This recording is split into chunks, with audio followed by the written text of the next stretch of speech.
Hello all you beautiful people.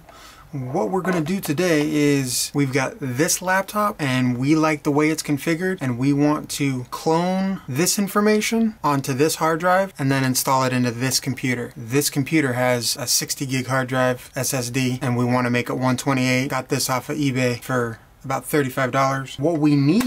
What we require is this cord, which is going to allow us to plug into this hard drive and transfer data and power, and also plug into the computer to transmit that information and get the power. On a platter drive, we would probably end up plugging this in because we want it to be able to access the drive, but I think we only need this one right now. We're also going to need a piece of software on the computer we want to clone from, and we'll go ahead and push this to the side here. We're going to go ahead and plug this SSD into a USB. And to start, we're going to have a program called Reflect already installed. We can get that for free. I'll put the link in the description below. We're not going to create rescue media. The program is called Macrium Reflect. It's a free edition for non-commercial use. Here is the hard drive that's installed currently on this computer. This is the hard drive that's attached via USB. We're going to click on Clone this disk. And since these disks are identical in size, this one to that one, there's not going to be an issue with partitioning or anything like that, but there's settings you can find in advanced options probably some settings here that will help you with going from a smaller to a larger or from a larger to a smaller. We're going to select the disk to clone. So I want to clone this one. I want to clone this whole disk. So we're going to select a disk to clone to. It's going to be this disk that's connected via USB. So we've got those selected. If there were partitions here already, I would delete existing partitions. That's the way I like to go. I like to do clean slates. I'm going to click next, next, and finish. Now there are some advanced options here. Set default options for disk cloning. Please note that intelligent sector copy will always be used if the target partition is smaller than the source partition. Perform an intelligent sector copy. We've got a couple options here. I won't select any of those. I'll leave it at default. We'll click finish. I just wanted to let you know that there are advanced options available, as well as I'm sure there's a plenty up here. I don't want to create a backup. And so now we are copying partitions from this drive, from this computer, to this drive right here. And we should see, yep, so that blinking blue light shows that we've got data transferring. And so this whole process takes about 30 minutes. It's taken 50 before. I'll see you in about 30 to 50 minutes. Okay, so here's what we have. Took 30 minutes. We'll go ahead and shut this computer down. We'll unplug the SSD drive. We can just close this one out. And now we can move this one into place. So this one is shut down. And now we'll want to physically install this one. So first off, we'll go ahead and remove the battery as always.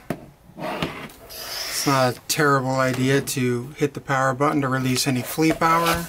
I've already removed a screw here. Okay, we'd remove a screw that's right here. And then we would pull down here with this engaged. Okay. We've got our area for our RAM. We've got our hard drive location there. So it looks like we've got a connection here, a connection here, and a connection here that is screwed into place. We'll remove those screws. This is one of the more simple laptops to upgrade. I mean, literally one screw and a switch to access. That's pretty nice. Okay, now there's nothing to really grasp onto, but it's not held in there very tight anyways. Okay, we'll disconnect the hard drive. Now we'll remove these two screws. So what I have is a SATA III 60 gig. That wasn't gonna cut it.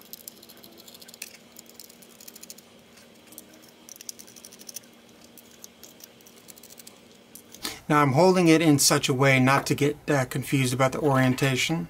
So we'll slip out the hard drive, slip in the new hard drive.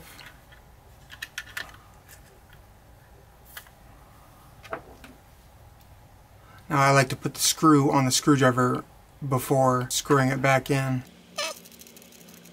So that screw is actually not going into that drive. It's no big deal. Let's just test it on this other hole here just to make sure. Okay, so somebody just messed with this drive and stripped it out or elongated it or widened it. I'm not sure. But we really don't need that many screws to hold. Yeah, somebody must have done something with that hole, or that's the way the drive comes. I don't think so. Alright, so we'll go ahead and put the hard drive back in. We'll connect up. Make sure that the wire isn't being pinched. Make sure these other connections didn't come loose as we're doing this.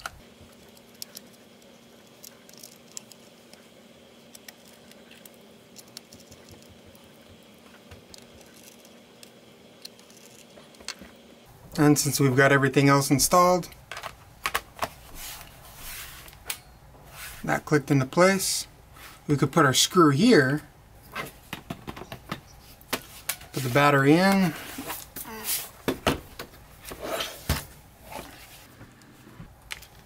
power it on. So what do we have here? We've got a please install an operating system on your hard disk, which I did. F2 diagnostics, memory test, hard disk check, quick check.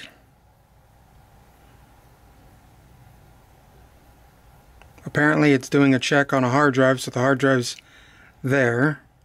That clone, I'm sure it worked. We're going to go ahead and escape. Control-Alt-Delete. F10, F12, which one is it going to be? There you go. Whoa. So we want to go down to boot options and check everything here. So this drive requires a legacy to be enabled, so legacy support is disabled at the moment. We'll want to enable that. Enabled. Changing the setting may make the system unable to boot to the OS. Well, we've already got that problem, okay? And then we want the legacy boot order. We want the notebook hard drive to be first. Doesn't really matter. It would check these other locations and find nothing. But F10 to save and exit. So it says the operating system boot mode change. I'm not sure if this is a security thing. Anyways, we're going to type in 9533 and then hit enter. I'm not going to use these. I'm not going to use this number pad over here because you know how num lock's always off when you start up a computer. I'm not sure if it'll even recognize those, so I'll use this row up here. 9533 and hit enter. And there we go. Everything's going to be configured here. The one thing that you're going to want to do is let Windows update. If they're identical computers, maybe you don't need to let it update.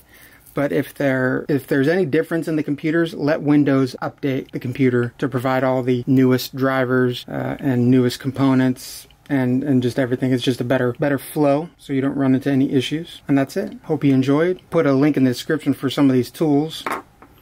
And this cord, and maybe that cloning software. Have yourself one heck of a day, and thanks for watching. Oh yeah, and then click subscribe and all that jazz.